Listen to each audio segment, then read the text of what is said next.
everyone! Welcome to Anson Family Vlog. This time po, andito po tayo sa Air Museum Aviation. So, ito po, nandito na kami sa loob.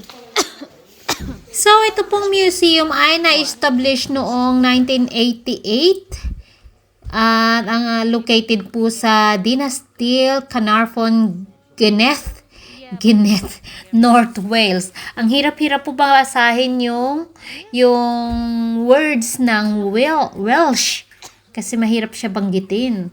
So, Gwynedd, Carnarvon, North Wales. So, ayun po, hindi po ako masyado talaga nakakuha ng magagandang video dito kasi yung anak ko, ang daming tinuturo, ang daming pinupunta, ang daming kinukutingting kasi po, obsessed po siya sa mga button-button. At saka yung mga ano nito, syempre, mga lumang gamit na to, medyo sensitive, medyo natatakot ako, baka may masira siya, kaya pasensya na po kayo kung medyo magalaw yung mga videos ko dito. Kasi nga, hawak-hawak ko yung bunso ko minsan. Talagang lahat gusto niyang akyatin. Kasi obsessed din siya dyan sa mga airplane na yan, no? Ngayon mabait pa yan, pero mamaya, Diyos ko, kung saan-saan ang gustong kutingtingin. Kapag nakakita ng button niya, nako, ayaw alisan ng gatin. Hindi lahat napipindot. So, yan guys, enjoy na din po. Dito kami sa Air Museum.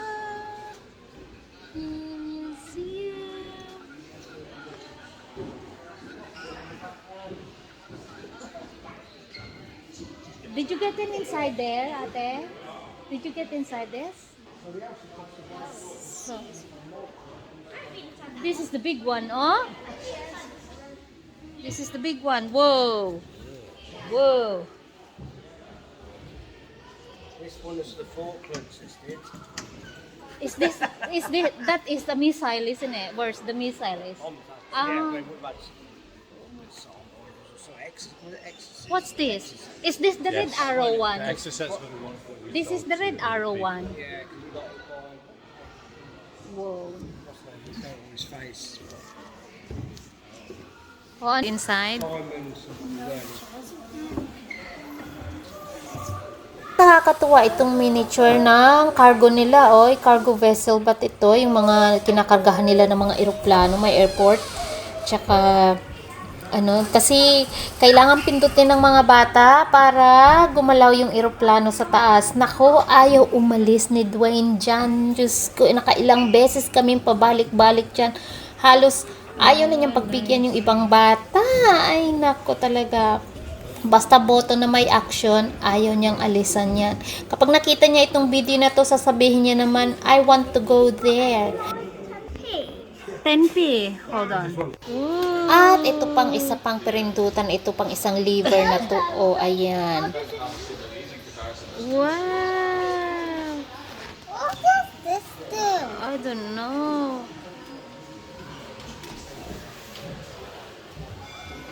Okay, let's go now. What do you do? Okay, try it. Press it. What? Oh, see, there's nothing.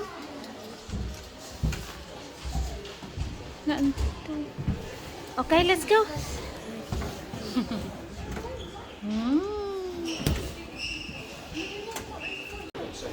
Nakakatuwang tingnan at makita yung mga sinaunang mga ginagamit ng mga military dito, na airplane. Ayan, ganyan yung mga sinauna nila. Grabe, no, mula dyan hanggang sa malalaking aircraft ngayon. Grabe, ayan pa, tigulong, malaking gulong, yung parang nasa bagay na gulong, parang gulong ng bisikleta. At yan naman ay isang model lang, nagawa sa kahoy, hindi real, pero ang dami nilang real. Okay. Imagine, ito napakalaking boat din ito, kumakarga ng dami-daming mga helicopter at saka eroplano. Ito yung mga pagmamayari ito ng British.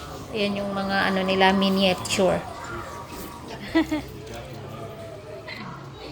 Wow. So, eto nga palang museum na to ay ang dating airfield na tinatawag nilang Royal Air Force Londrug na inopen noong 1941 para sa mga trainers ng Royal Air Force Command.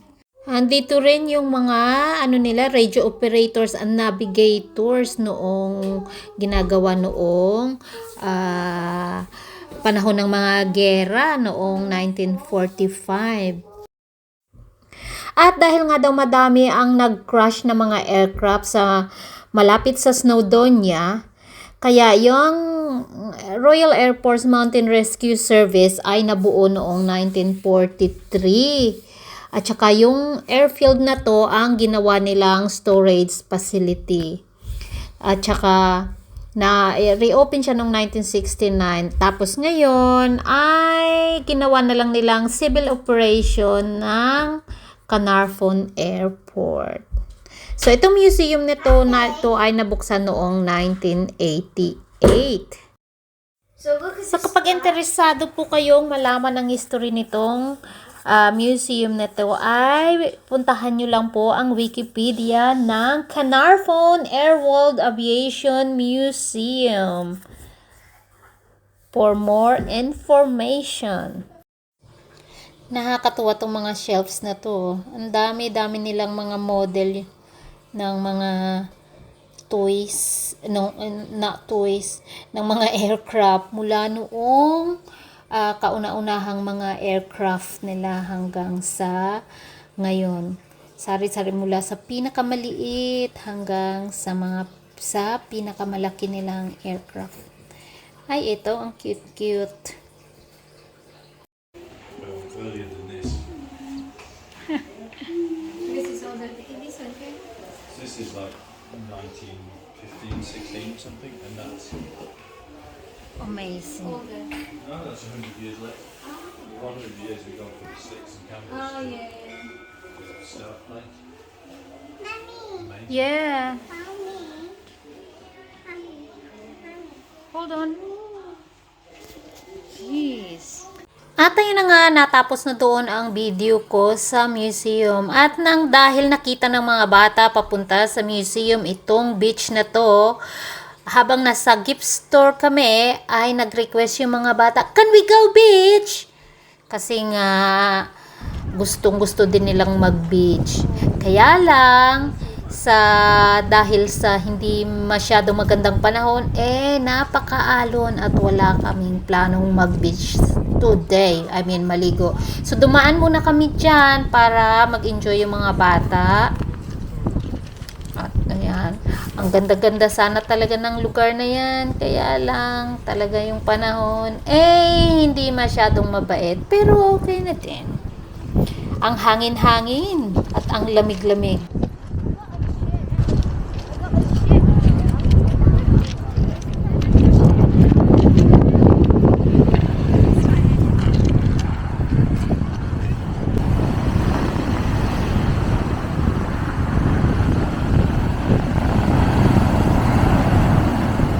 Oh my goodness.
So, ayan, after na-locate namin yung kung saan kami pupunta, eto na, papunta na kami sa Castilyong Bato.